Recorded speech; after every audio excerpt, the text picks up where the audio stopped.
Добрый день, уважаемые коллеги! Ира Гонболдер, Хизеплештешцем.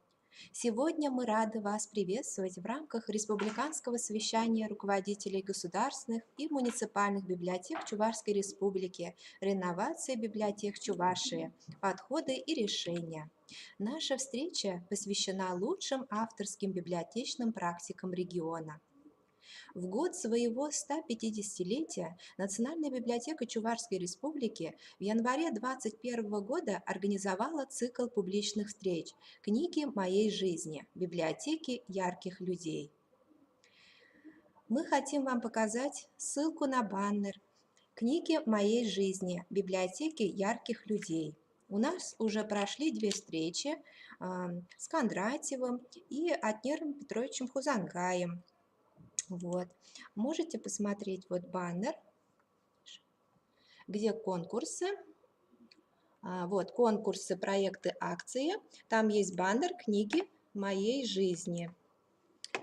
И здесь вы можете увидеть вот этот баннер «Книги моей жизни. Библиотеки ярких людей». И тут имеется вся информация. Открывайте. Угу. Тут вы можете видеорепортажи увидеть на русском языке, на чувашском языке, хроника событий. Вот, пожалуйста. Далее мы предлагаем вашему вниманию видеоролик короткий. ТикТок встреча с Атнером Хузангаем. Пожалуйста.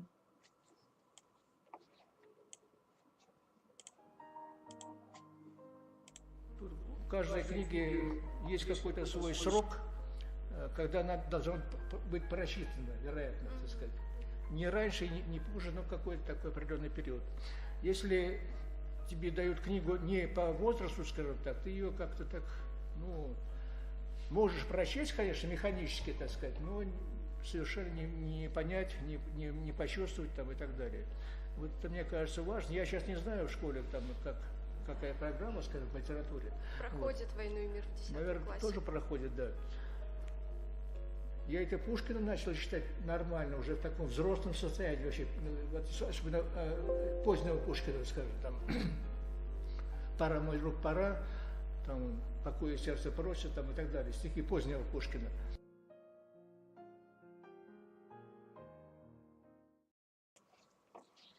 В 2021 году общественность широко будет отмечать 150-летие создания новой чувашской письменности. Библиотеки ведут активную деятельность по сохранению и развитию, повышению престижа чувашского языка, активно использовать его в общественной жизни. С января 2021 года Чувашская республиканская детская и юношеская библиотека Чувашской республики реализует проект «Чевель Чегишсе». Дошколята за 18 занятий осваивают разговорный чувашский язык. Вашему вниманию предлагаем урок «Моя семья Манан Шемье». Пожалуйста.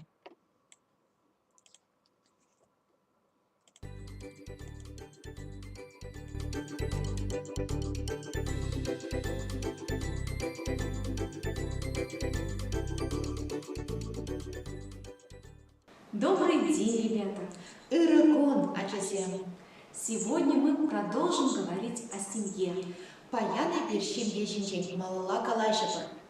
Сегодня мы поговорим о том, как мы помогаем нашим родителям. Паяны персерембе, а тебе они не мэнлерех булышный жинжень каласа помаврендебер. Ребята, давайте сначала вспомним те слова, которые мы изучили на прошлом занятии. Аджазем, малданы персерембе иртне урокра врене самахсине азаилебер. Повторяйте за нами. Пирень хыщенгалар. Будьте внимательны. Тимля булар. Мама, Анне. папа, Ате. брат, Пиче. сестра, Апа. дедушка, Азате. бабушка. Азане. Ребята, послушайте внимательно, о ком это стихотворение. Аджазем, Тимле Итлер, Шаксава Камжинжень. Камха пири аджашын, лыпкать почекрень, чибережин давашын, шунат черерень, Валпирень, Анне. Молодцы, ребята, правильно. Матура джазем терес. Стихотворение о маме. Сава Анне жинжень. Мама – самый близкий человек. Мама как яркое солнышко. Анне чешивых щин. Волшем ере шуда хивельбек. Я помогаю маме по дому. Эбе анне кельжуртра пула жадап. Я помогаю мыть посуду. Эбе кашек тирик шума пула жадап. Я помогаю папе. Эбе атте не була жадап. Я помогаю папе чинить машину. Эбе атте не машина юзама пула жадап. Молодцы, ребята. Матура джазем. Сегодня мы говорили о семье. Паяны персерембе шемье жинжень галашрамар. До свидания, ребята. Сыва пула раджазем.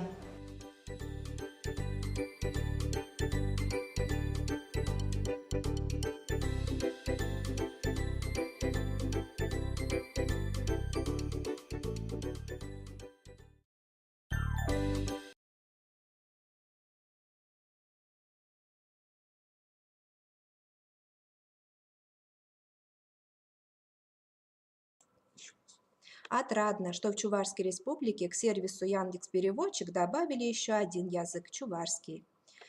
Вот. Далее. Библиотеки Чувашии становятся современными, многофункциональными культурными пространствами и виртуальными коммуникативными площадками, ведут работу по продвижению книги, чтения, патриотическому, правовому, экологическому, семейному, эстетическому просвещению населения.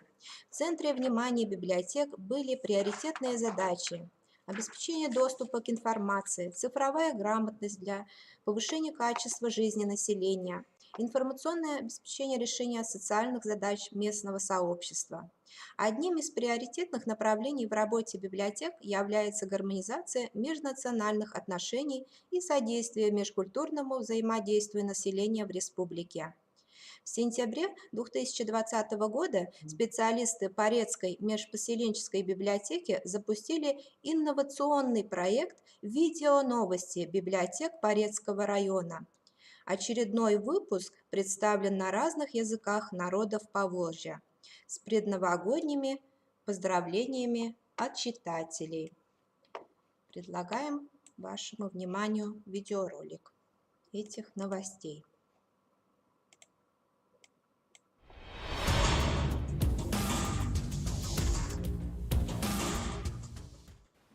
Всем привет! С вами Екатерина, и мы начинаем цикл новостей о жизни библиотек Порецкого района. Наш первый выпуск посвящается детской библиотеке имени Мишутина.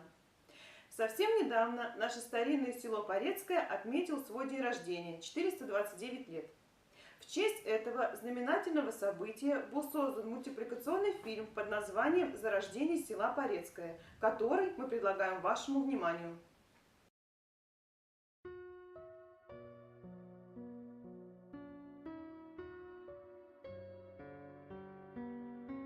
В XVI веке во времена народных волнений бунтари и неугодные государю люди высылались из Москвы в отдаленные районы Великой Руси. Одна из таких ссыльных групп, состоявшая главным образом из приближенных и родственников убитого царевича, выселилась в Среднее Прессурье на свободные земли. Долгие 500 верст шли ссыльные москвичи и угличане, которых было более 500 человек. Остановились они в 3 верстах от города Пензы на берегу реки Суры. 3 плота были поданы к лагерю ссыльных, на который немедленно началась погрузка имущества и людей, а также 25 лошадей с упряжью и клеймагами.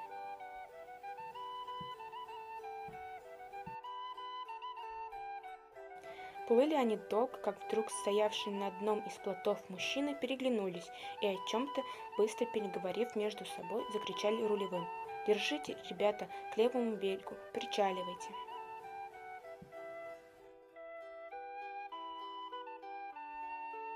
Прибывшие ссыльные знатные и незнатные москвичи и угличане получили за насильно бритые головы и клейменные лбы прозвище Лобачи, отсюда название поселения Лобачево. Они оказались на редкость людьми дружными и не лишенными чувства товарищества и высокой степени взаимопомощи, несмотря на разные бывшего положения в родовой лестнице.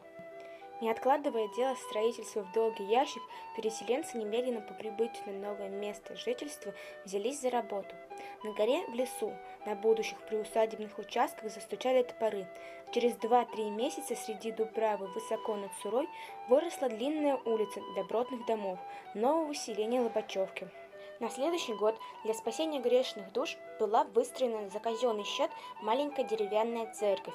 И вот опальные угличане и москвичи Шлямины, Кормилины, Стрельниковы, Муравьевы, Ураковы, Шибановы и другие знатные боярские семьи начали на необжитом месте новую жизнь. Вот такой рассказ о возникновении сельца Лобачевки, впоследствии села Порецкое, и его первых жителях хранит народная память.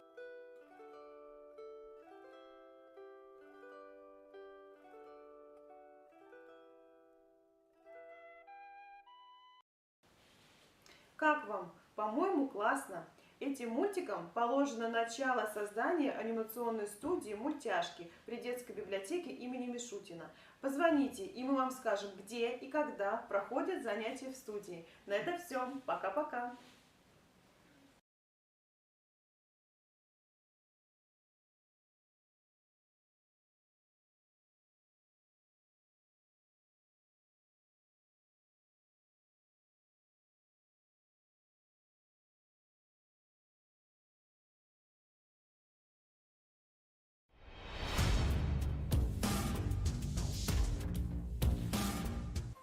Всем привет! С вами снова я, Екатерина. Подходит к концу 2020 год. Мы все ждем от следующего года больше хороших новостей, меньше болезней и других напастей. Чтобы вселить надежду на лучшее, мы предлагаем вам прослушать предновогодние поздравления Деда Мороза и Снегурочки на нескольких языках народов Поволжья. Заканчивается старый 2020 год. Для всего мира этот год был сложным и трудным. Дорогие друзья, Новый год стучит в двери, а значит пора избавляться от всего, что тянет назад и не дает насладиться жизнью. Выбрасываем все проблемы и тревоги, несчастье и недомогание. Пусть грядущий год несет мудрость, взаимоуважение и понимание. Важно в новом году верить в то, что все будет хорошо. Но верить иногда бывает мало. Нужно стремиться к этому. Желаем беречь себя и тех, кто дорог вам. Так пусть же этот год будет щедрым и оправдывает ваши ожидания. Пусть здоровье не подводит, работа дается легко. Родные и близкие окружают заботой и вниманием. С наступающим! Хизепле юлдарсем, сире паян, сивхарза келеген, сенежул я тебе, херюллен саламладым. Сиде сенежулда, сире сиріп сылық, эсре онажу, телей, юраду, иксельми вайғыват, тада тулы бурнышпа бұрынмасын ады. Егебінде сирім бірремір шул, вогор шулі. Сире вали семье, таванзем, юлдарсем, тада ти телейли шул булдыр. Сене жул, я тебе саламлатпыр. Одые марта ялгат. Valdo veldi parotehti odiyestint, шожда одиесь улезе. Сонансе пару кандызо, арситяну к шумбрачи дывадре эрямо. Шушаш у идене. Ме то, что им, поран ужатен. У иш и шандену вончина, у ишты у пиал леш, у ишты у пашашулеш, пиалом да юраты машем, да залаком да сенги машем. Угыч передаш, угыч шоны машка шуаш, удыч уйону, нелче кумлом да юлши чону, куанен у ишты у корном таптена. Я тоже искренне присоединяюсь к поздравлениям. Пусть все, что вам пожелали, непременно сбудется в следующем 2021 году. А на этом все. Пока-пока.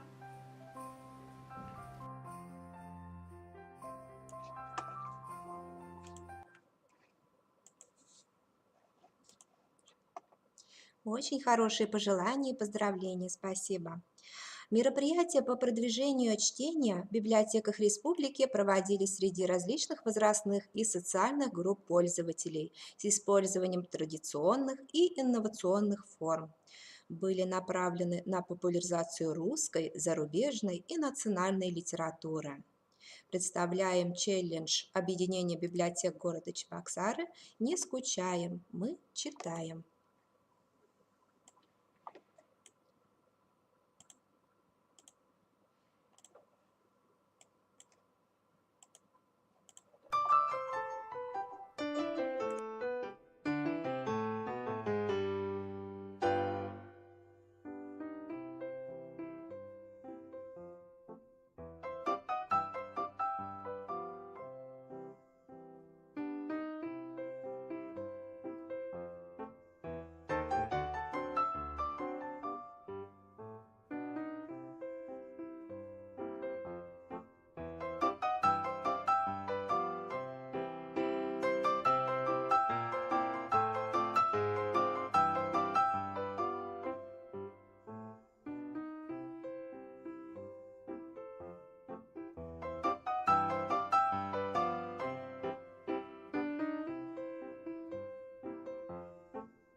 Специалисты Центральной библиотеки Мариинско-Посадского района подготовили видеоролик «Библиотекари Мариинско-Посадского района предпочитают».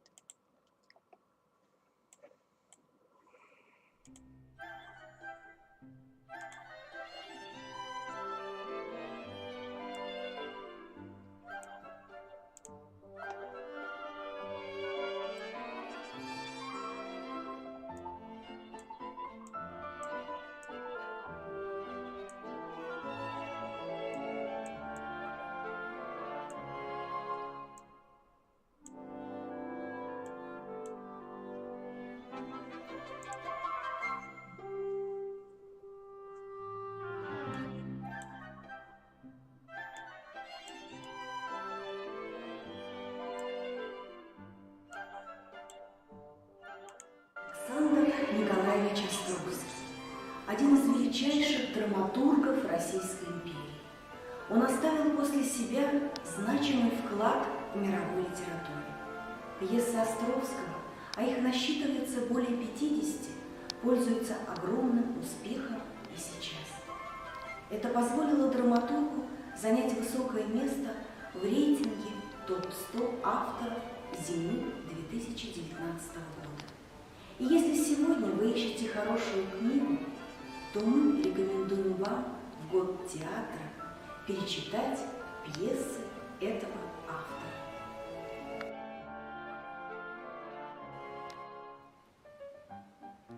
Что ж ты мне, жениха-то, скоро? Скоро, моя красавица, скоро. Нельзя же вдруг. Ведь женихов-то у меня много, да все не тот сорт.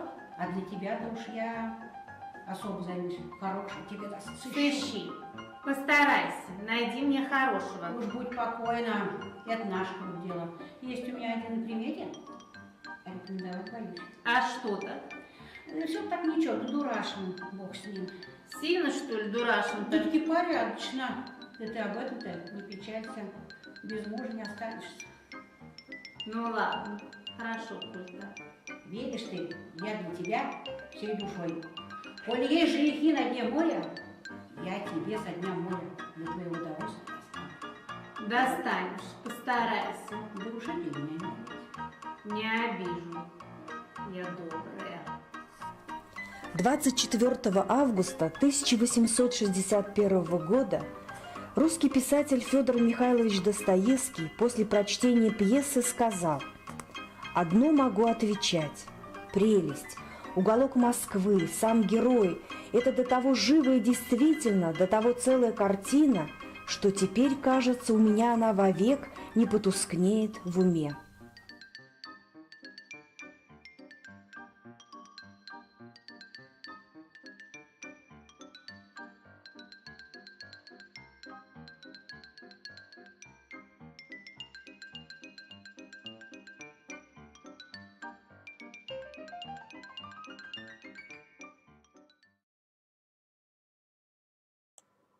Также представляем фотопроект Мариинско-Посадского района «Читающий город».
В современном мире информация представляет собой один из важнейших ресурсов и в то же время одну из движущих сил развития человеческого общества. Информационные процессы, происходящие в материальном мире, живой природе и человеческом обществе, изучаются всеми научными дисциплинами, от философии до маркетинга. И изучение этих самых зачатков информации начинается с древних времен, с наследия в виде памятников археологии, а это, в свою очередь, позволяет нам понимать современные средства и способы передачи информации, позволяет нам черпать идеи из копилки изобразительного искусства предшествующих поколений и цивилизаций.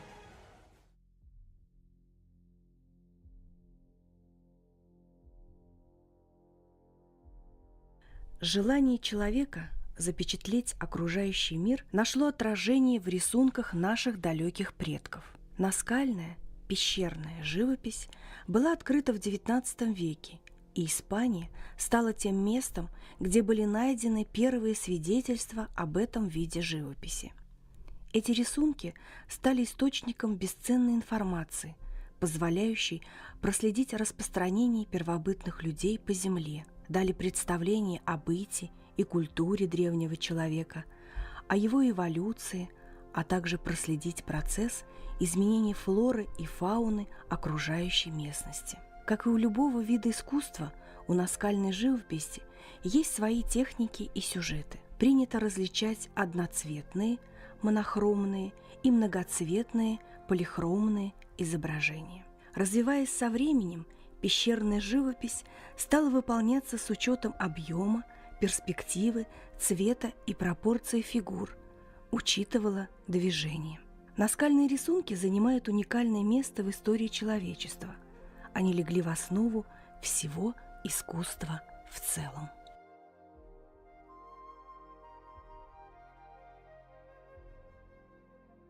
Изначально люди не обладали никакой письменностью, поэтому было очень трудно передавать информацию на большие расстояния. Известная легенда, рассказанная Геродотом о персидском царе Дарии I, гласит, что как-то раз он получил послание от кочевников-скифов. Послание включало в себя следующие 4 предмета – птицу, мышь, лягушку и стрелы. Гонец, доставивший послание, сообщил, что более ничего сообщать ему не велено, и с тем распрощался с царем. Царь Дарий долго смотрел на послание и решил, что скифы отдают себя в его власть и в знак покорности принесли ему землю, воду и небо, ибо мышь означает землю, лягушка – воду, птица – небо, а стрелы означают, что скифы отказываются от сопротивления. Однако один из мудрецов возразил Дарию. Он истолковал послание скифов совершенно иначе. Если вы, персы, как птицы не улетите в небо, или как мыши не зароетесь в землю, или как лягушки не поскачете в болото, то не вернетесь назад, пораженные этими стрелами. Как оказалось в дальнейшем, этот мудрец был прав. Пересказанная легенда раскрывает тот факт, что изначально люди не обладали никакой письменностью и пытались передавать информацию при помощи различных предметов. Но предметное письмо не было самым удобным средством передачи информации, и люди придумали более универсальный инструмент – письменность. С появлением письменности человек получил искусственную внешнюю память, что позволило использовать письменность как средство хранения и передачи информации.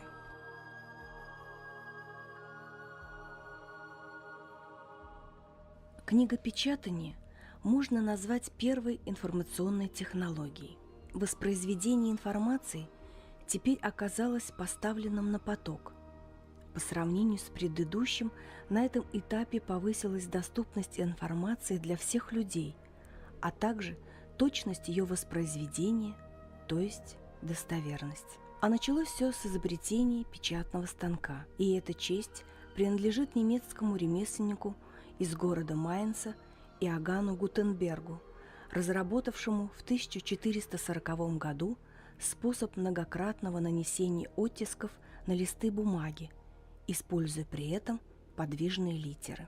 У истоков же печатного дела на Руси стоял дьякон Иван Федоров, мастер печатного дела. Ему приходилось и за постройкой печатного двора следить, и обучать работников, которые по его заказу изготавливали типографские станки и инструменты. И вот уже скоро в Москве, недалеко от Кремля, выросли новые палаты – Московский печатный двор.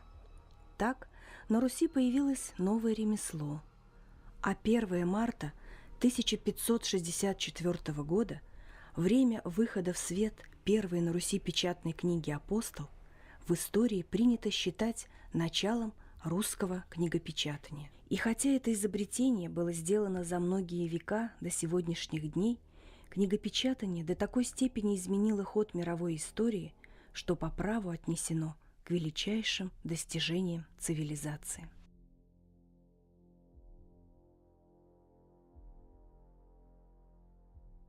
Этот этап связан с успехами точных наук, прежде всего математики и физики, и начинающейся научно-технической революции. Он характеризуется возникновением таких мощных средств связи, как радио, телефон и телеграф, а позднее и телевидение.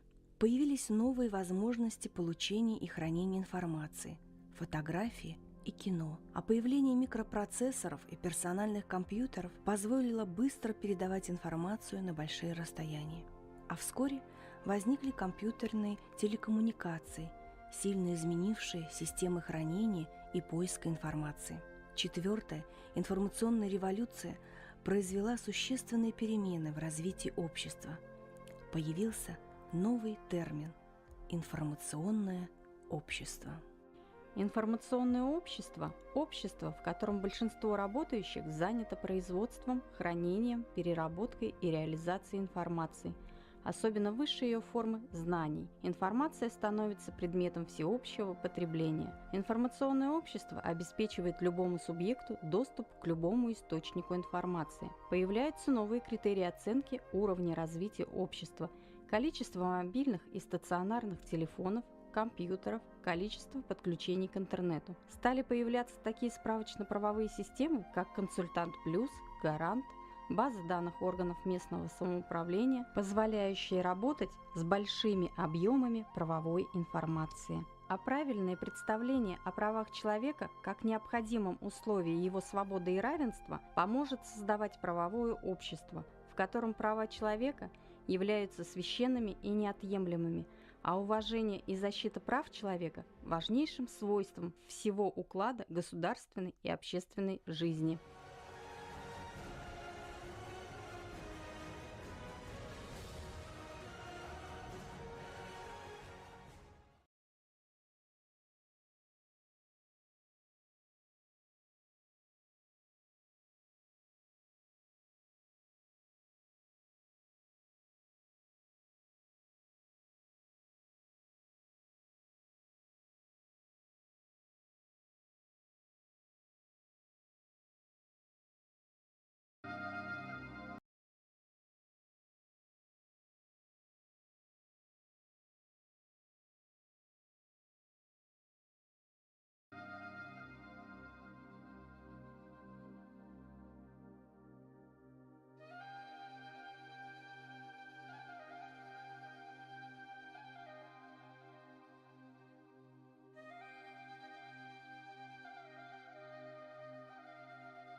Среди дремучих лесов и нагорных дубрав в далеком XVII веке была основана деревня Оксарина, которая и стала центральной усадьбой этого поселения. Именно здесь, впитав в себя традиции отцов и дедов, проживали и проживают люди, любящие и воспевающие свой родной край. Среди них Исаев Геннадий Ильич, живописец, композитор Григорий Яковлевич Хербю, Наумов Никифор Егорович, краевед и первый председатель правления землячества Сендерьень. Жизненная сила, добро, благополучие, воплощенные в символике оксаринского сельского поселения, утверждают, что оксаринцы помнят корни свои и истоки. В прошлом исторические знания передавались из поколения в поколение путем пересказа преданий. И сегодня они помогают воссоздать картину исторического прошлого. Так, предание об основании села Бичурино связано с именами крестьянина Печуры и священного быка. По поверьям чувашей, место, где остановился бык, считается удачным и благополучным. И поэтому не случайно именно здесь, в селе Бичурино, прошли детство и юность выдающегося ученого, востоковеда, иеромонаха, отца Иокинфа в миру Никиты Яковлевича Бичурина. Яркой страницей в историю поселения писаны и имена Михаила Федорова, классика чувашской литературы, и Викторова Юрия Васильевича, заслуженного деятеля искусств Чувашской Республики и Российской Федерации. Когда-то два брата, Сентер и Пуснар, поднялись со стороны Волги по реке Сундырки и обосновались у ее истока. Это сказание и легло в основу герба большешигаевского сельского поселения. Изображение двух голов, смотрящих в прошлое и будущее, символ богатства и красоты природы. Это образ народа с крепким и решительным характером, который стремится к развитию и процветанию родной земли. Я родом из сельской глубинки, храню ее в сердце своем, по узкой заросшей тропинке, и вышел на тракт босиком. Пришел я в мир в сельской глубинке, всегда она в сердце моем. Когда-то я шел по тропинке, а нынче иду большаком. «Черная голова» — так переводится на чувашский язык деревни Карабаши, основанная татарином-пастухом по имени Карабаш в период господства Казанского ханства. Черный цвет символизирует и землю, которая всегда являлась предметом особого почитания и плодородия. Так, эту землю воспели Ираида Вдовина и Любовь Мартьянова. Воплотила образ малой родины в традиционной чувашской вышивке Ирина Ефимова. Достоинство, славу и почет привнес в это поселение заслуженный деятель науки Российской Федерации Шарков Феликс Изосимович. Эта земля – родина писателя и педагога Ефремова Георгия Осиповича и критика-литературоведа Хлебникова Геннадия Яковлевича. А богатство и красоту родного края воспел в своих стихах поэт и журналист, член Международного сообщества писательских союзов Иванов Станислав Александрович Куснар. Адылба энеш хушинже, курада веп илемле вырын. Она аза илдем хале ыррын, тарзасын улых варынже. Ем ежел елымын енжень, херзен юрри юхса саланже. Чаваш кевви тавра шыранже, пурах илемлях шактенжень.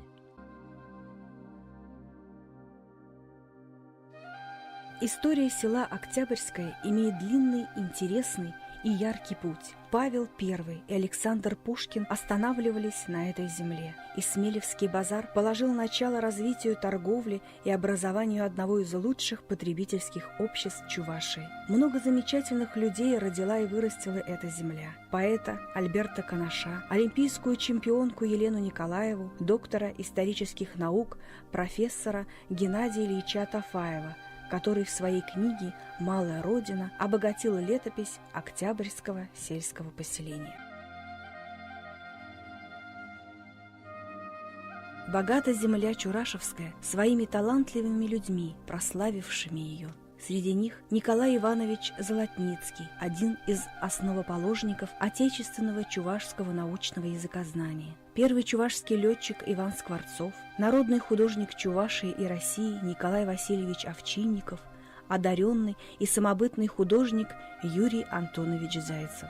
Все это нашло отражение в гербе, главной фигурой которого является рысь. В искусстве рысь символизирует дар зрения, а рысь, лежащая на гуслях, указывает на то, что прежде чем воспользоваться талантом, его нужно взрастить и приложить много усилий. Не случайно на гербе Приволжского сельского поселения лев. В геральдике лев – это символ отваги, силы, храбрости. Именно такие качества всегда отличали жителей этого поселения и делали их героями. В годы Великой Отечественной войны летчик-истребитель Александр Смольников пошел на таран фашистского самолета и повторил подвиг Виктора Талалихина. Таланцев Иван Степанович, мичман, воевал на судах Дунайской флотилии. Никифоров Антон Никифорович служил стрелком на Третьем Белорусском фронте. Григорьев Леонтий Николаевич, военный летчик, полковник авиации, орденоносец, который совершил подвиг в мирное время, друг Германа Титова, космонавта номер 2. «Где родился, там и пригодился», гласит русская народная пословица. Это выражение с полной уверенностью можно отнести к историку-краеведу Юрию Терентьевичу Короткову, автору многих книг об истории и людях Сутчевского сельского поселения. Видным представителем этого же поселения является и Губанов Алексей Рафаилович, языковед, доктор филологических наук, профессор, автор более 50 научных трудов. Труд этих людей убедителен и доказывает, что каждый любит землю своих предков, землю, где он родился. Земля Андреяна Николаева, космонавта номер 3. Его позывные «Сокол» облетели весь мир. И эта благородная птица, символ солнца и света, которая стала главной фигурой герба Шошского сельского поселения, поистине показала, на какую звездную высоту поднял чувашский народ один из первых пионеров космоса Андреян Николаев. С древних времен мечтали чуваши о крылатых людях. Мудрые старцы знали, что такие люди живут на земле среди нас. Это те, кто умеет мечтать. Среди них скромный паренек из небольшой деревни Вурман-Косы Эльбарусовского сельского поселения Анатолий Рыбкин, мечтавший с раннего детства рисовать. Стал большим художником. А крылатым людям небо помогает. И сегодня нашего земляка знают не только в Чувашии и России. С его творчеством знакомы во Франции, в далекой Индии, Сирии, Кубе, Африке и Китае. В лазоревом поле над золотистыми горами с зелеными вершинами и видимыми одна за другой, украшенная самоцветами и золотыми лентами, парит малая императорская корона. На этих символах города Мариинский Посад тесно переплелась история великих деяний двух ярких представительниц дома Романовых – Екатерины Великой и Марии Александровны, супруги Александра II.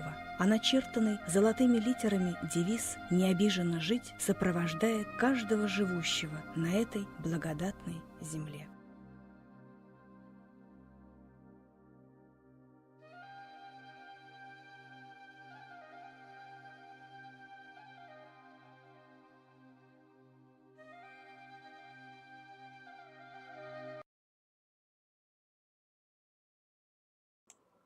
Спасибо большое специалистам Мариинско-Посадского района. Библиотечные специалисты Ядринской центральной библиотеки подготовили видеоролик «Книга во времени», и он сопровождается гимном библиотекарю. Пожалуйста.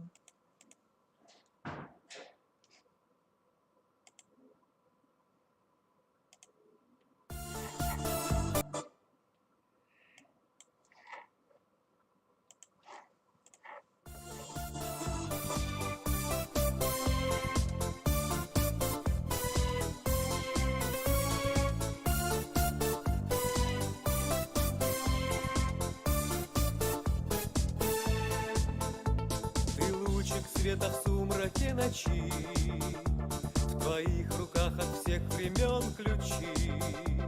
Твоя судьба волшебная страна, героев и поэтов имена. Библиотекарь, библиотекарь, по жизни ты всегда шагаешь в ногу с веком. Библиотекарь, библиотекарь, наш свет души, хранитель знаний человека.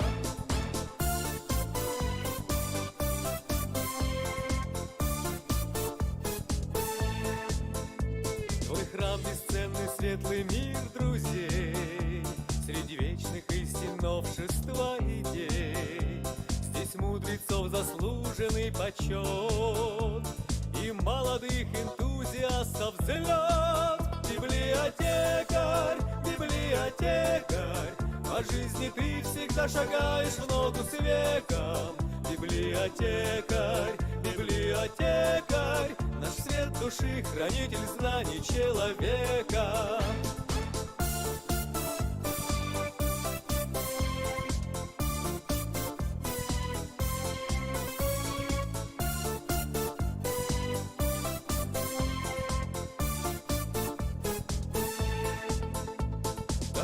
Во все грядущие года горит твоя счастливая звезда. Не зря растет профессии престиж, ведь ты на благо всем добро творишь. Библиотекарь, библиотекарь, по жизни ты всегда шагаешь в ногу с веком.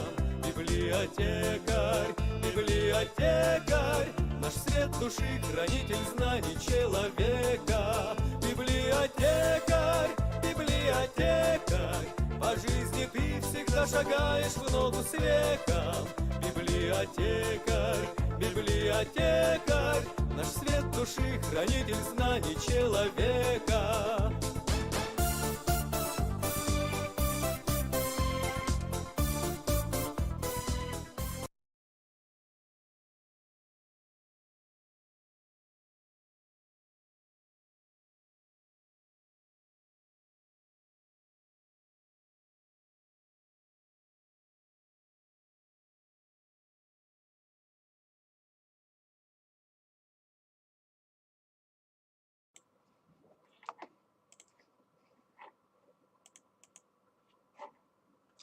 Заведующий организационно-методическим отделом Центральной библиотеки имени Юрия Гагарина города Новочебоксарск Федотова Ольга Петровна представила видеопрезентацию «Квест. Выставка.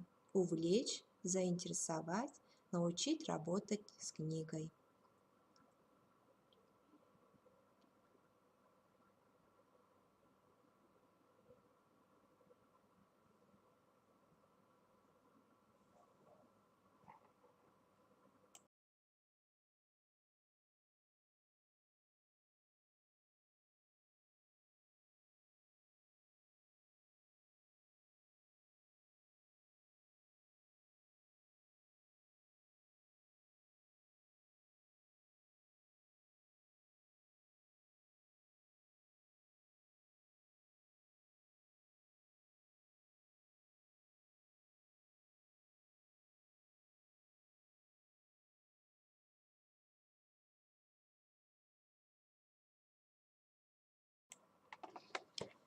Ведущий библиотекарь отдела гуманитарной литературы Национальной библиотеки Чувашской Республики Никитина Татьяна Владимировна подготовила видеоролик «Вечера чтения» Владимира Семеновича Высоцкого.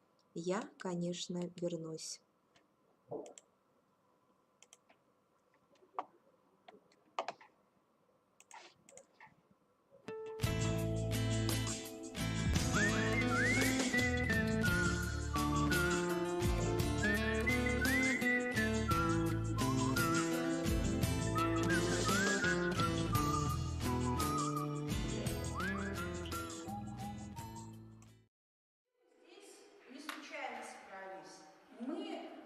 Отмечаем юбилей Высоцкого. Владимиру Семеновичу Высоцкому сегодня исполняется 80 лет.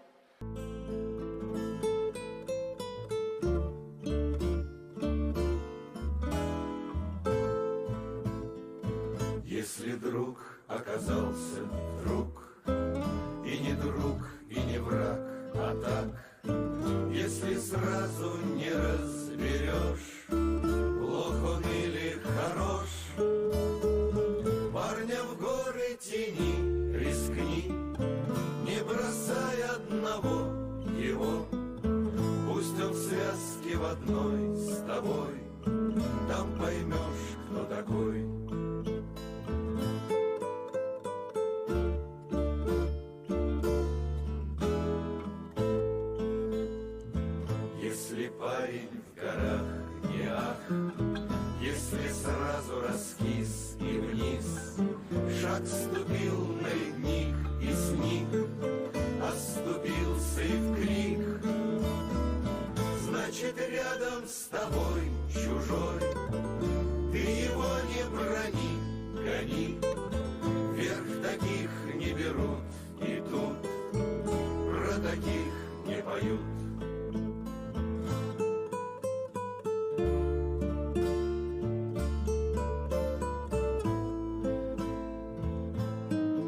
как в бой, на вершине стоял хмельной, значит, как на себя самого, положись на него.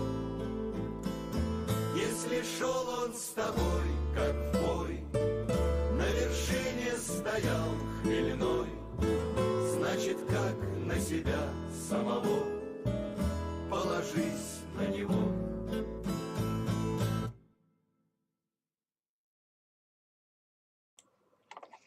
По мотивам чувашской народной сказки «Мышка-вострохвостик» библиотечные специалисты Чувашской республиканской детской юношеской библиотеки подготовили видеоролик.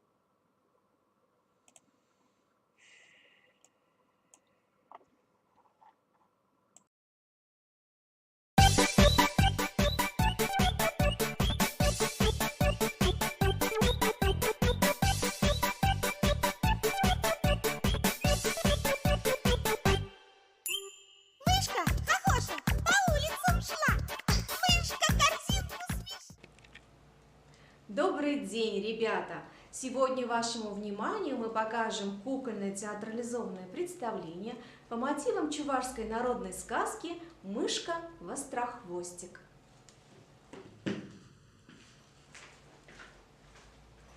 Жила-была на берегу большой реки мышка, а звали ее Вострохвостик. Однажды Вострохвостик бежала по берегу и увидела у самой воды арбузную горку. Вот мой кораблик, на нем я буду путешествовать. Плывет мышка на кораблике по реке, смотрит, а навстречу бегом бежит зайчик и кричит: Привет, мышка-вострохвостик, ты куда держишь путь? Я отправилась путешествовать. Хочу поглядеть, как живут в неведомых краях, и узнать, нет ли там сладких корешков, которыми я люблю лакомиться. Возьми меня с собой, и я принесу морковку. А будешь ли ты мне другом? Конечно, буду. Я друг хоть куда. Ты не пожалеешь. Посадила мышка зайчика на кораблик, и поплыли они вдвоем. Плывут они, плывут, а навстречу по берегу бежит лисичка и спрашивает: Мышка, Вострохвостик, ты куда путь держишь? Я отправилась путешествовать. Хочу поглядеть, как живут в неведомых краях, и узнать, нет ли там сладких корешков, которыми я люблю полакомиться. Возьми и меня с собой. Я принесу гусиную лапку, на всех хватит. А будешь ли ты дружить с нами? Почему бы и нет? Буду. Я друг просто замечательный. Взяли они лисичку на кораблик и поплыли втроем. Плыли они, плыли, а по берегу волк бежит. Видит, плывет кораблик, и завыл волк: «О, мышка-вострохвостик, ты куда держишь путь?» Я отправилась путешествовать. Хочу поглядеть, как живут в неведомых краях, и узнать, нет ли там сладких корешков, которыми я люблю полакомиться. Возьмите меня с собой, я принесу большой мясной пирог. А будешь ли ты дружить с нами? Чем я хуже других? Буду. Давайте дружить и никогда не расставаться. Посадили они волка на кораблик и поплыли дальше. Вдруг видят, по берегу идет косолапый медведь. Увидел кораблик медведь и заревел: «Хо-хо-хо! Чей это кораблик по реке плывет? Кто хозяин?» Я мышка-вострохвостик, капитан на кораблике. Мы плывем поглядеть, как живут в неведомых краях, и узнать, нет ли там сладких корешков, которые я очень люблю. Возьмите меня с собой, я принесу бочонок меду и всех угощу. Ой, прости, косолапый, кораблик маленький, нас и так много. Тебе и сесть негде. Все потонем. Я осторожно сяду.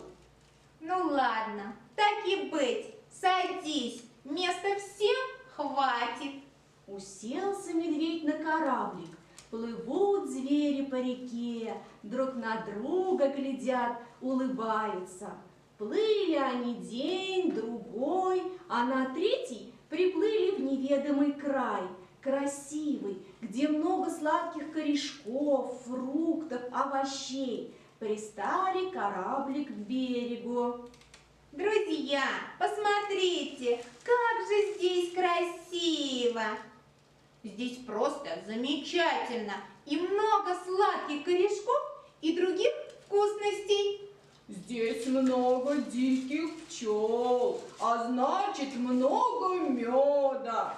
А давайте построим здесь избушку и будем все вместе жить, не тужить. Еды на всех хватит. И дружно принялись они строить избушку, в которой бы всем хватило места. Домик получился большой и крепкий. Стали звери в нем жить, поживать и добра наживать. Не ссорились, не спорили, все миром решали. Вот и сказки конец, а кто слушал, молодец!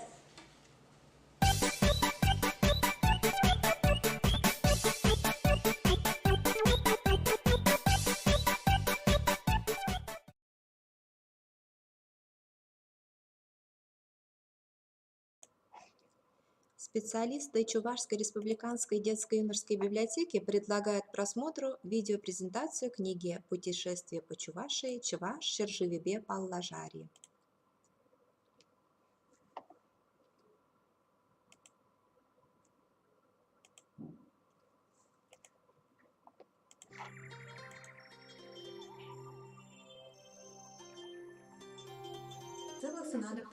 Здравствуйте, дорогие друзья! Буквально недавно, в конце 2020 года, в Чувашском книжном издательстве вышла в свет уникальная книга под названием «Путешествие по Чувашии. Чуваш Шерживебе Паллажари». Это уникальное издание адресовано для детей младшего школьного возраста, а также для семейного чтения. Красочные иллюстрации, интересные задания манят детей окунуться в мир чтения. Простой и доступный язык текстов позволяет увлеченно читать и познавать.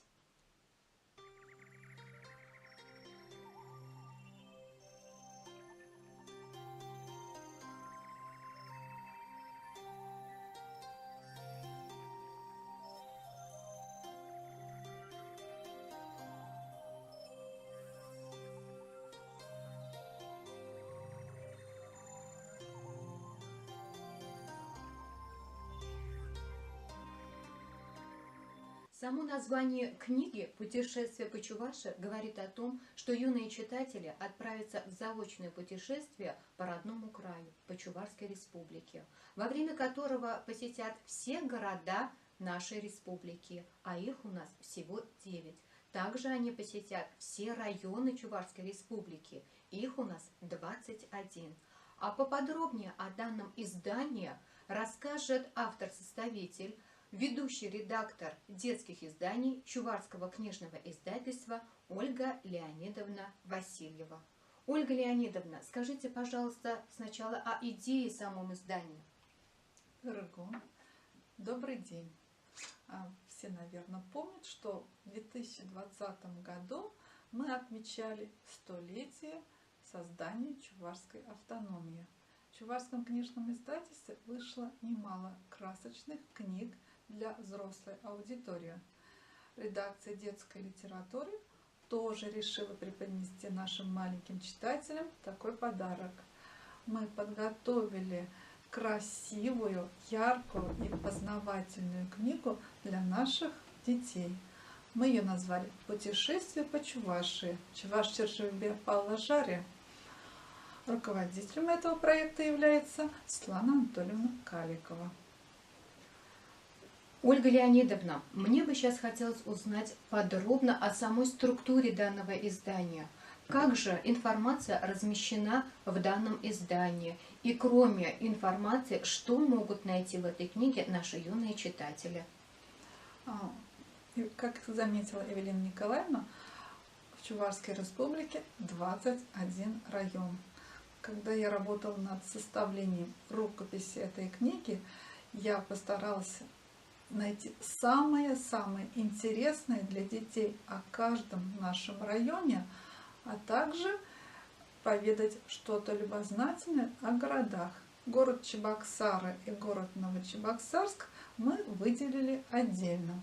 Поэтому, если вы откроете саму обложку, она у нас открывается, вы увидите не 21, а 23 пункта назначения, куда прибудут наши герои. То есть Чебоксары и город-спутник Новочебоксарск выделены в отдельную главу.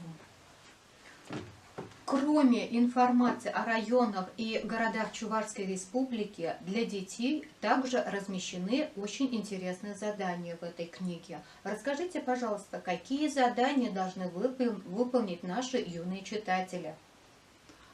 Раз наши главные читатели это все-таки дети, мы решили книгу сделать не только полезной и интересной, но чтобы она запомнилась. А для этого мы подготовили самые разные задания. Они несложные, но если вы внимательно будете читать наши главы о каждом районе, вы легко со всеми заданиями справитесь. Например, найдите отличия на двух рисунках, решите кроссворд, пройдите по лабиринту до назначенного места, еще многое другое. Я думаю, детям нашим это будет интересно и полезно. Ольга Леонидовна, кроме информации, кроме заданий различных, еще есть в этой книге словарик. Да, действительно. Когда мы составляли текст для этой книги, все-таки мы рассказываем о нашей республике. Она постоянно развивается, появляются новые термины, новые слова. Взрослому читателю несложно понять их значение. А свои же книги мы решили объяснить детям, то есть дать толкование тех или иных, наверное, сложноватых для детей слов. Например, что такое ГЭС, что такое художественная галерея, что такое крепость, еще много-много интересного. Эти слова мы отметили специальным знаком, который так называется словарик. И вам легко будет их найти и узнать поподробнее. Замечательно. То есть во время заочного путешествия наши дети будут увеличивать свой словарный запас. Надеемся. На некоторых страницах книги встречается отметка. Знаете ли вы, что же это за отметка, Ольга Леонидовна? В жизни каждого района или республики происходили важные и значительные события. Некоторые уже из них покрылись пылью, а некоторые жители помнят до сих пор. В наших книжках, чтобы читателям было интересно, мы нашли самое-самое интересное и увлекательное о том или ином районе. Для того, чтобы вы сразу увидели эту информацию, мы поместили их под отметкой «Знаете ли вы?». Также на некоторых страницах книги вам встретится такая отметочка, как «Советуем посмотреть» или «Рекомендуем посетить».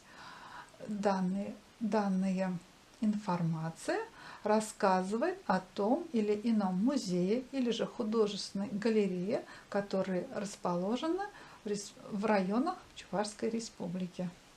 Прочитав их, вы можете вместе с родителями посетить и ознакомиться ближе с творчеством известного писателя, художника. На некоторых страницах книги есть отметки «Советуем посмотреть» или же рекомендуем посетить, где читатели могут найти информацию о музеях и художественных галереях, которые находятся в городах и районах Чувашской Республики. Ознакомившись с ними, они могут их посетить. Изюминкой данного издания является одноименная настольная игра «Путешествие по Чувашии». Хотелось бы узнать о данной игре. В книге имеется приложение. Настольная игра, составленная по карте Чувашской Республики.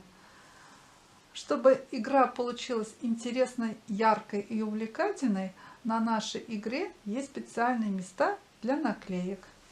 Мы подготовили также набор наклеек. Это фотоизображение наших достопримечательностей. Перед началом игры мы можем взять понравившуюся достопримечательность и наклеить на необходимое место. Например, Макрынский железнодорожный мост, который находится в Канашском районе. Мы наклеили нашу наклеечку. Получилось намного ярче и интереснее. Для игры у нас есть специальные матрешки в чувашских национальных костюмах. Они отправляются в свое путешествие по нашей игре из столицы нашей республики, города Чебоксары. Во время своего путешествия они посетят каждый район, еще раз посмотрят достопримечательности и вернутся обратно опять же в город Чебоксары. Кому сколько шагов делать, подскажет кубик, который тоже имеется в комплекте. 2021 год в Чувашской Республике является годом подвига строителей Сурского и Казанского оборонительных рубежей. О Сурском оборонительном рубеже есть информация в данной книге. Где же, на какой странице его могут найти наши юные читатели? Наши герои добираются до Шумерлинского района, и здесь они посетят Сурский оборонительный рубеж. Прочитав небольшую информацию об этом рубеже, читатели узнают, что такое рубеж, для чего он нужен был и почему нам дороги те люди, которые его строили. Во время путешествия юных читателей сопровождают главные герои данного издания. Кто же они такие? В нашей книге 3 главных героя: лиса Краса, Атнер и красавица Эльби. Повествование ведется от имени лисы Красы. Почему же мы выбрали именно образ лисы для этого издания? Наверняка все знают и любят чувашскую народную сказку «Лисья пляска». Мне она тоже очень понравилась. Мы посоветовались с художником этой книги и решили сделать ее одной из главных героев данного путешествия. Наша художница очень постаралась, чтобы книга понравилась каждому читателю. И когда вы листаете страницу, то вы видите, что в каждой главе, в каждом районе наши герои красивые, но очень разные. Я хочу поблагодарить Юлию Юрьевну Лутошкину. Именно она проиллюстрировала нашу книгу. Поистине, книга получилась очень интересной и красочной. Каждый рисунок на каждой странице оживает по-своему. Дорогие друзья, данную книгу «Путешествие по Чувашии» вы можете найти в библиотеках Чувашской Республики, а также, если у кого-то появилось желание приобрести ее для домашней библиотеки, она продается в книжных магазинах «Книжные новинки» в городе Чебоксары. Также вы можете приобрести эту книгу на нашем сайте в интернет-магазине по адресу www.chuvbook.ru. Всем желаем приятного чтения! Пирен книги Сирейки Лежесе Шанзах Тратпар.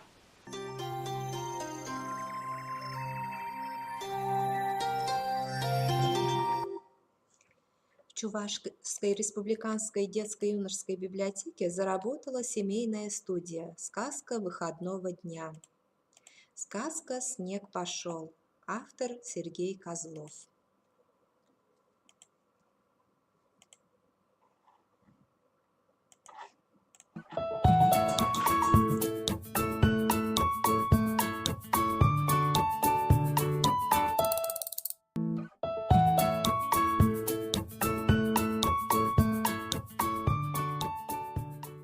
сказки Сергея Козлова. Снег пошел. «Ну вот», — сказал ежик, — «вот и дождались, снег пошел». Весь лес был в снегу, а снег все падал и падал. И казалось, никогда уже не будет ему конца. Было так красиво, что ежик с медвежонком вертели головами во все стороны и не могли наглядеться. Они стояли на опушке посреди сказочного леса, как два маленьких деревца, полузанесенных снегом. «Я елка», — подумал о себе ежик, — «а медвежонок кто?» Особенно были красивы в этом белом лесу полуоблетевшие огненные осинки и золотые клены. Просто немыслимо было их видеть среди черных стволов деревьев. «Так и будут стоять до весны», — сказал ежик. «Облетят». «Как же они облетят? Зима». «Почернеют», — сказал медвежонок. Ежику не хотелось спорить. Ему хотелось только смотреть и смотреть, и, вытянув лапу, слышать, как на нее мягко садятся снежинки. «Снежинка, снежинка, откуда ты прилетела?» — спросил ежик у снежинки, которая легко опустилась ему на лапу. «Откуда?» — спросил медвежонок, но снежинка растаяла. «От них толку не добьешься», — сказал медвежонок. «Ясно откуда, с неба». А снег все падал и падал. Вот он уже стеной отгородил от ежика с медвежонком лес. А ежик с медвежонком все стояли в этом густом снегу, и никуда им не хотелось идти. «Смотри, не потеряйся», — сказал медвежонок. «Ты меня видишь?» «Ага». «Не ага, а отвечай: вижу». «Размечтаешься? Ищи тебя потом». И медвежонок взял ежика за лапу. «Отвечай за тебя», — ворчал медвежонок. «Никто не падает в волчьи ямы, один ты». «Погоди», — сказал ежик.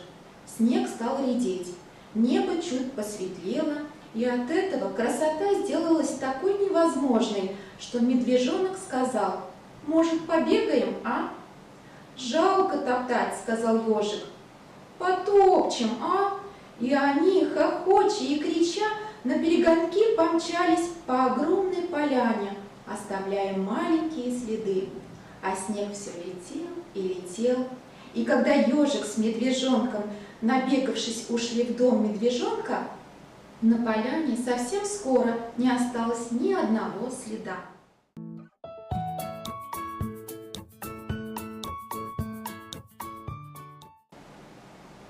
Поросенок в колючей шубке. Была зима. Стояли такие морозы, что ежик несколько дней не выходил из своего домика, топил печь и смотрел в окно. Мороз разукрасил окошко разными узорами, и ежику время от времени приходилось залезать на подоконник и дышать, и тереть лапой замерзшее стекло.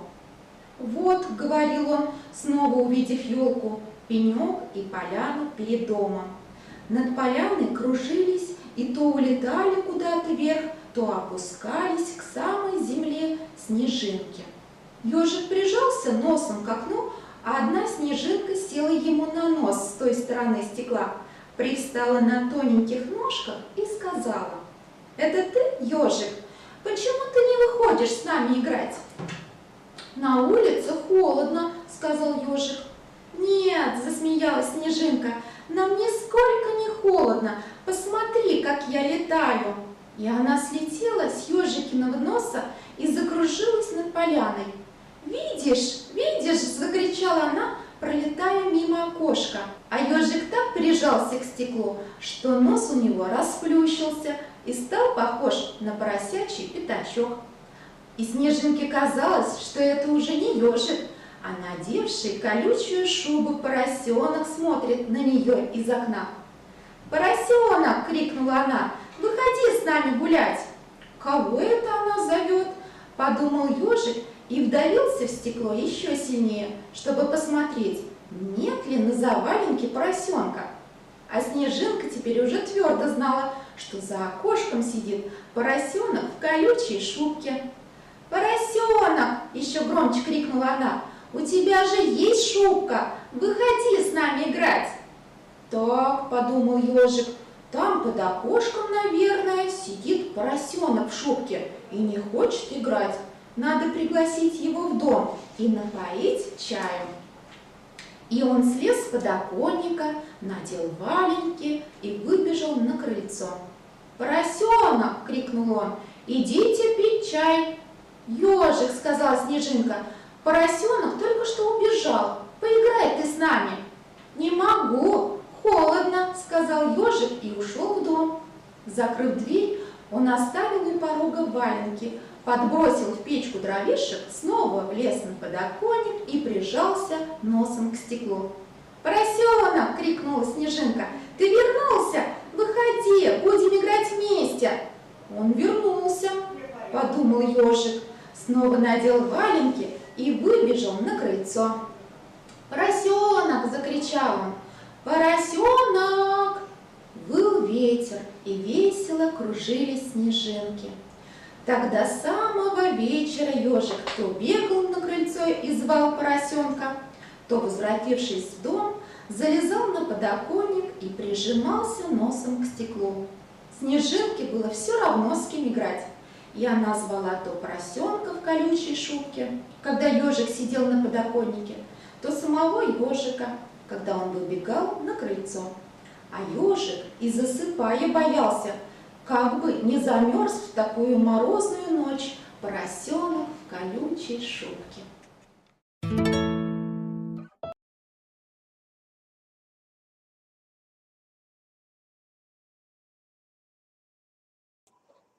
Специалисты отдела гуманитарной литературы Национальной библиотеки Инна Иванова и Татьяна Никитина представляют к просмотру мультфильм «Урок дружбы. Дружба и братство дороже богатства».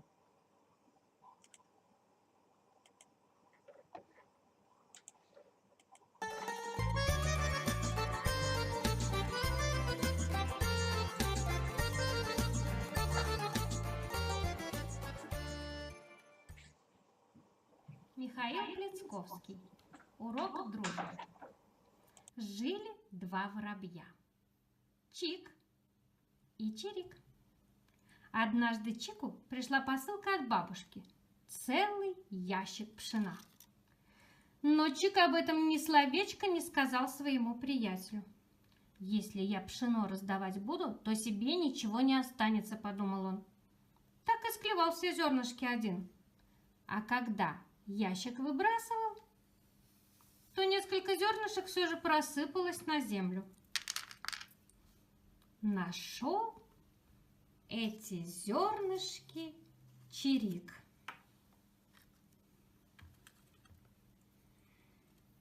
Собрал в пакетик и аккуратненько полетел к своему приятелю Чику. «Здравствуй, Чик! Я сегодня нашел 10 зернышек пшена. Давай их поровну разделим и склюем». «Не надо! Зачем?» — стал отмахиваться крылышками Чик. «Ты нашел? Ты и ешь». «Но мы же с тобой друзья», — сказал Чирик. «А друзья все должны делить пополам. Разве не так?» «Ты, наверное, прав», — ответил Чик. Ему стало очень стыдно, ведь он сам склевал целый ящик пшена и не поделился с другом.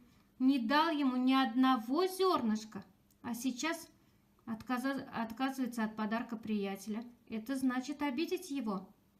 Взял Чик 5 зернышек и сказал: «Спасибо тебе, Чирик, и за зернышки, и за урок дружбы».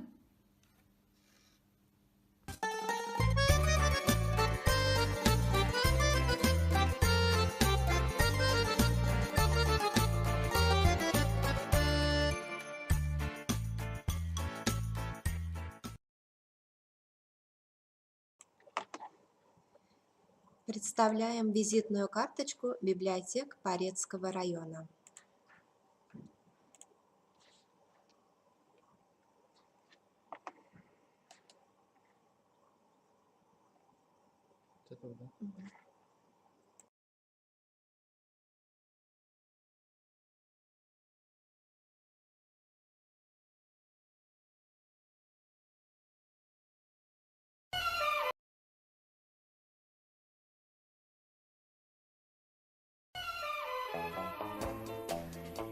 Если потомки попросят нас отчитаться за нашу деятельность в области культуры, то мы покажем им наши библиотеки, говорил французский министр Анатоль де Манзи.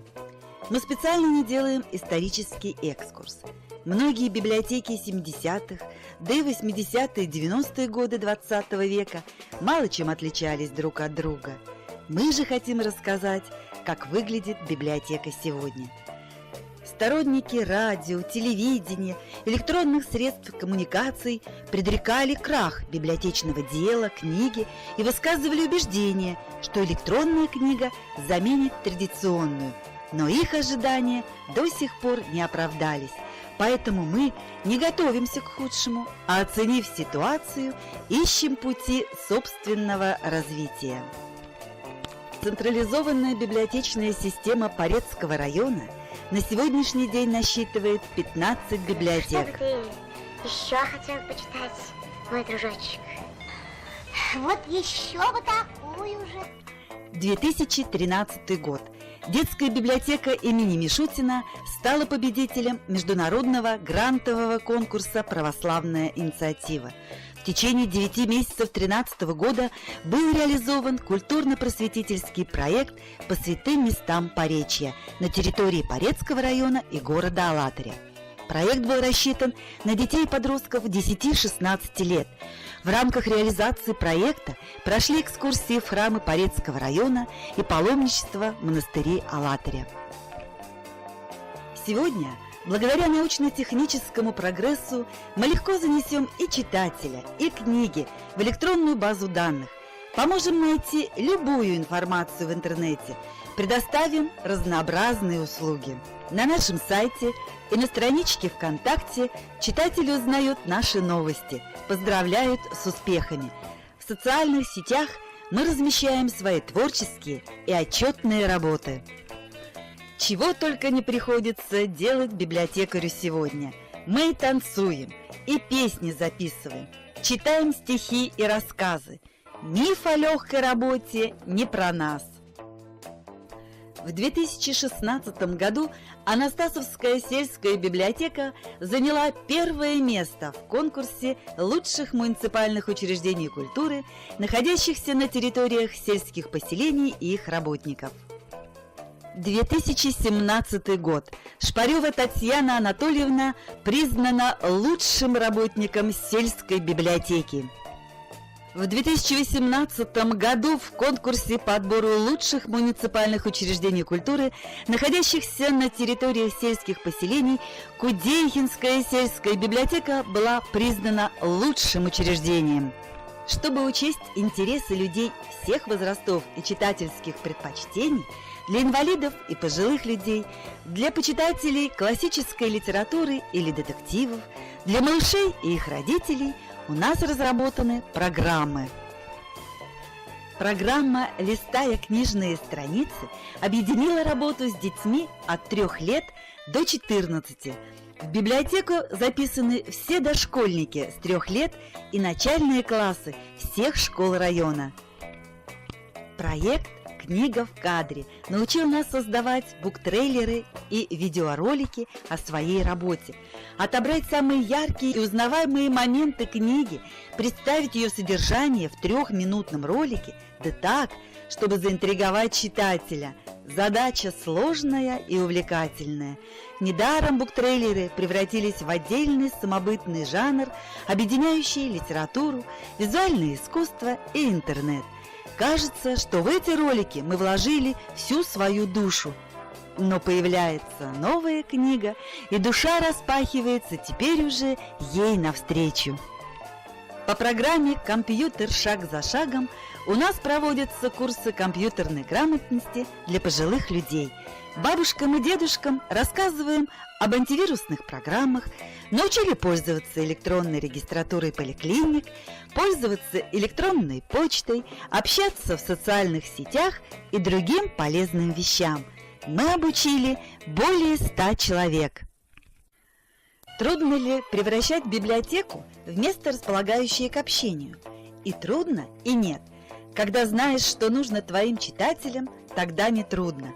Например, чтобы привлечь внимание людей к зимней подкормке птиц, детская библиотека организовала и провела акцию «Покормите птиц зимой». Ребята с энтузиазмом принялись за работу над кормушками. На лицах детей были радость и восторг, а потом разложили крупу, семечки и дружно развесили на ветках деревьев недалеко от библиотеки. Ежегодно в дни весенних каникул с учащимися младших классов в актовом зале Порецкой школы проходит неделя детской книги. На большом театрализованном празднике присутствует более 200 мальчишек и девчонок. Ребята с восторгом встречают сказочных гостей и с удовольствием отправляются с ними в путешествие по удивительному миру книг. Летом детская библиотека становится максимально близкой для всех читателей. Читать можно везде – на улице, в парке, в песочницах. И происходит это весело, интересно и увлекательно. Каждый год в последней декаде декабря детской библиотекой проводятся мишутинские чтения. Они проходят с того дня, когда библиотеке было присвоено имя детского писателя-поречанина Николая Степановича Мишутина. На встречу с детьми приглашается дочь писателя Светлана Николаевна Марданова. Задача библиотекаря не только выдавать книги, не только создавать электронные каталоги, но и проявлять интерес к проблемам людей, уметь их выслушать, принять участие в их жизни. А в том, что книга – лучший друг и лекарь, мы уже давно не сомневаемся.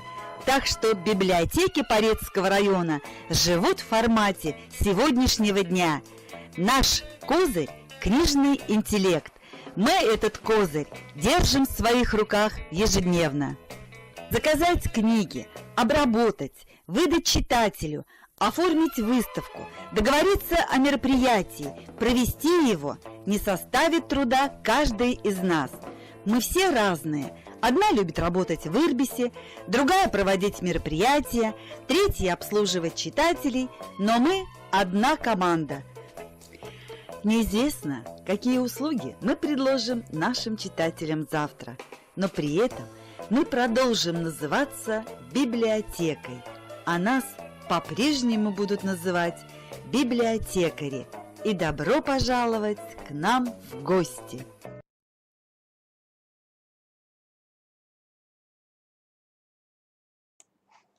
Правовое просвещение населения Чувашской Республики курирует заведующий сектором публичного центра правовой информации Национальной библиотеки Республики Горская Янина Владимировна. Сотрудники центра ведут постоянный поиск форм и методов, мотивирующих граждан повышать свою правовую грамотность и культуру, гражданскую активность. Представляем адаптационный проект центра «Право на голос».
Воспитание чувства человека начинается с красоты.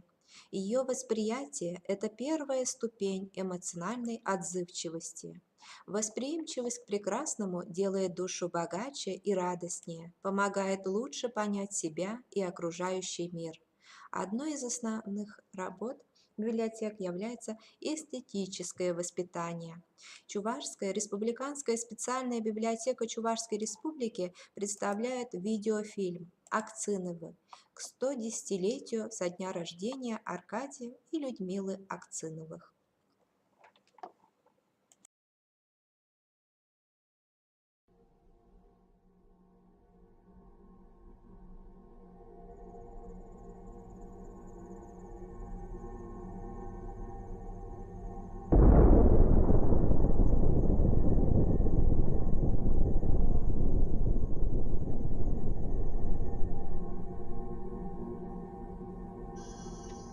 Малая планета Солнечной системы 7385. По данным землян, это планета Акциновия. Повторяю, планета Акциновия. Запрашиваем планету Земля. Планета Земля. Земля на связи. Земля. Запрашиваем справку по истории названия планеты Акциновия. Земля готова предоставить информацию. Принято. Земля. Начинайте эфир. Планета Земля. 2000 год. Россия. Малой планете Солнечной системы под номером 7385 было присвоено имя супругов Акциновых. Планета была названа Акциновия. Супруги Акциновы. Аркадий Всеволодович и Людмила Михайловна. Заслуженные художники Российской Федерации и Чувашской АССР. Запрашиваем биографию художников. Акцинов Аркадий Всеволодович. Родился 5 мая 1910 года в Петербурге. Отец – офицер-пограничник, мать – врач. Акцинова Людмила Михайловна. Родилась 23 октября 1910 года в городе Царицыне, ныне Волгоград. Отец – Михаил Константинович Кузнецов, железнодорожник. Мать – Антонина Федоровна Кузнецова. 1914 год. Начало Первой мировой войны. Участие отца Аркадия в боевых операциях. Взятие отца в плен частями немецкой армии. Работа матери в военном госпитале в санитарных поездах. 1917 год. Октябрьская революция. Отъезд матери. Жизнь с бабушкой. Голод. 1918 год. Гражданская война. Голод, болезни. С 1923 года. Отъезд с бабушкой за границу к отцу, оставшемуся там после немецкого плена. Смерть отца. Скитание Аркадия Акцинова по разным странам. Франции, Швейцарии, Бельгии. Работа портовым грузчиком, мойщиком автомобилей, продавцом газет, журналистом, карикатуристом. 1925-1929 годы. Швейцария. Учился живописи в студиях Лозанны. 1928-1930 годы. Город Сталинград. Обучение живописи в художественном училище. 1929-1930 годы. Бельгия. Учился в Академии художеств Антверпена. 1930-1936 годы. Франция. Учился в Парижской академии художеств. Был участником групповых выставок парижских художников. Сотрудничал с рядом сатирических журналов. 1930-1933 1937 годы. Переезд в город Грозный. Преподавание в художественных студиях и кружках рисования при Дворце пионеров. Брак с Валентином Калугиным, инженером. Рождение дочери. 1937 год. Женитьба. Жена – венгерская художница. Встреча с художником Константином Коровиным. Март 1937 год. Рождение второй дочери, Людмилы. 15 мая 1937 год. Арест мужа, обыск, увольнение с работы отца как члена семьи изменника Родины, выселение семьи из квартиры, подписка о невыезде из города, хлопоты о судьбе мужа, безуспешные попытки устройства на работу, хлопоты о замене статьи по причине увольнения отца. Ноябрь 1937 год. Арест Людмилы Акциновой с 9-месячной дочерью. Помощь сотрудника НКВД Михайлова в передаче дочери дедушки. Отправка Людмилы Акциновой в товарных вагонах в Сибирь. Обращение с заключенными в пути. Столкновение с уголовниками. Прибытие в Томск. Городская тюрьма. Вызов в комендатуру для ознакомления с приговором особого совещания при НКВД. 8 лет лишения свободы как члена семьи изменника Родины.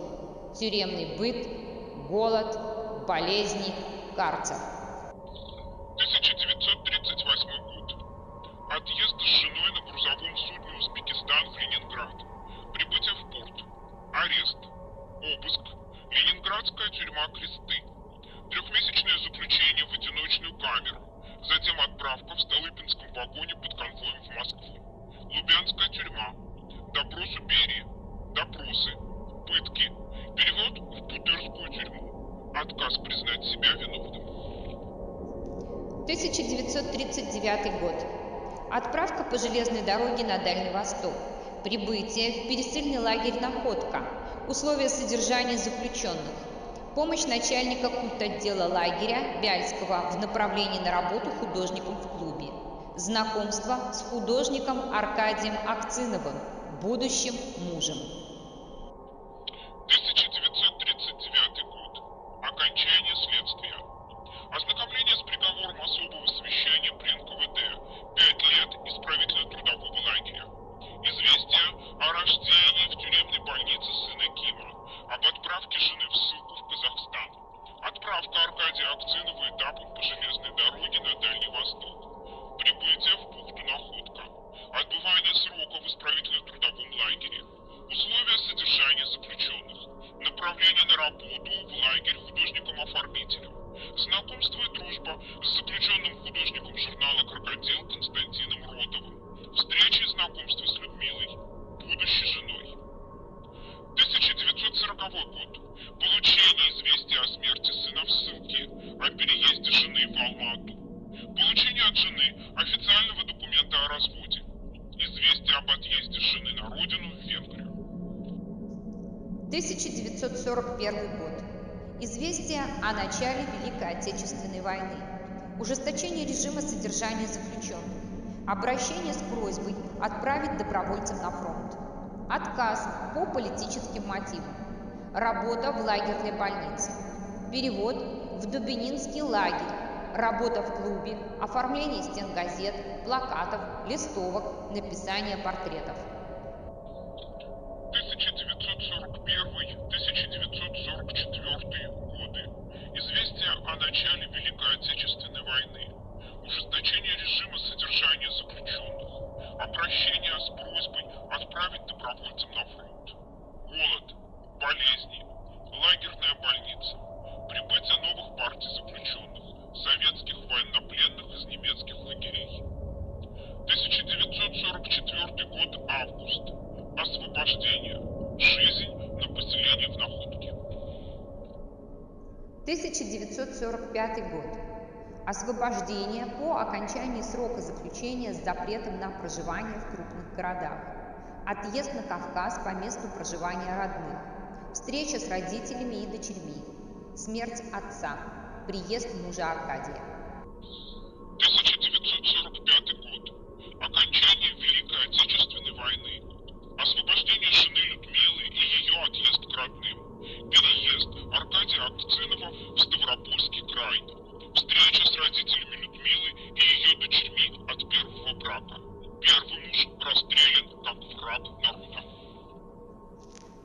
1945-1949 годы.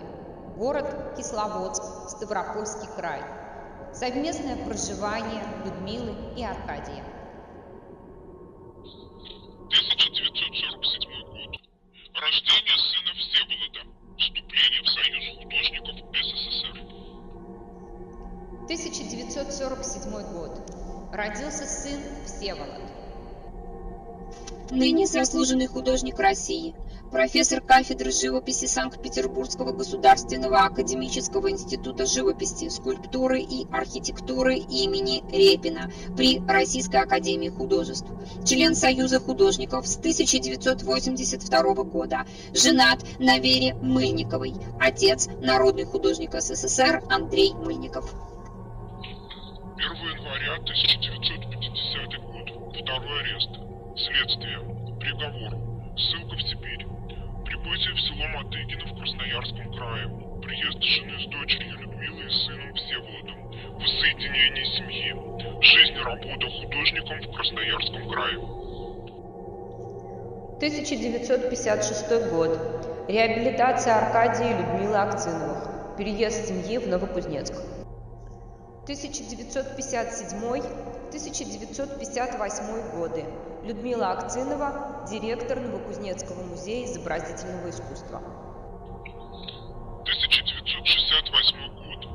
Переезд супругов Акциновых в город Чебоксары к дочери по причине ухудшения здоровья Людмилы. Работа художниками. Проведение выставок работ Аркадия и Людмилы Акциновых в выставочных залах Москвы, Центра подготовки космонавтов в Звездном городке научно-исследовательского института в Монино под Москвой, выставочные работы в Чувашии. 1984 год. Присвоено почетное звание «Заслуженный художник Чувашской АССР». 1984 год. Присвоено почетное звание «Заслуженный художник Чувашской АССР». 1992 год. Супруги Акциновы написали книгу воспоминаний по Стерне босиком. 1997 год. Присвоено почетное звание «Заслуженный художник Российской Федерации». 1997 год. Присвоено почетное звание «Заслуженный художник Российской Федерации». 14 августа 1997 год. Скончалась Акцинова Людмила Михайловна. 14 ноября 1997 год. Скончался Акцинов Аркадий Всеволодович. 2000 год. Малой планете Солнечной системы за номером 7385 было присвоено имя супругов Акциновых. Планету назвали Акциновия. 2004 год. Имя художников Акциновых присвоено Чебоксарской детской художественной школе номер 6. 2006 год.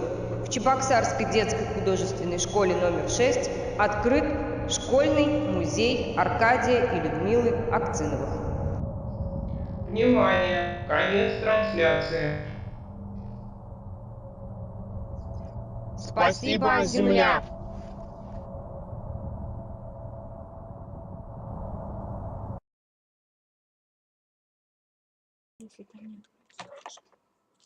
Экологическое просвещение – важное направление деятельности библиотек республики. От деятельности библиотекарей сегодня зависит, какой будет наша планета в будущем. Центральная библиотека Чебоксарского района представляет экологический проект «Живая книга природы».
Сотрудники объединения библиотек города Чебоксары представляют проект по обозрению журналов «Абажур», профессиональный журнал «Библиополе номер 1».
Здравствуйте, дорогие коллеги!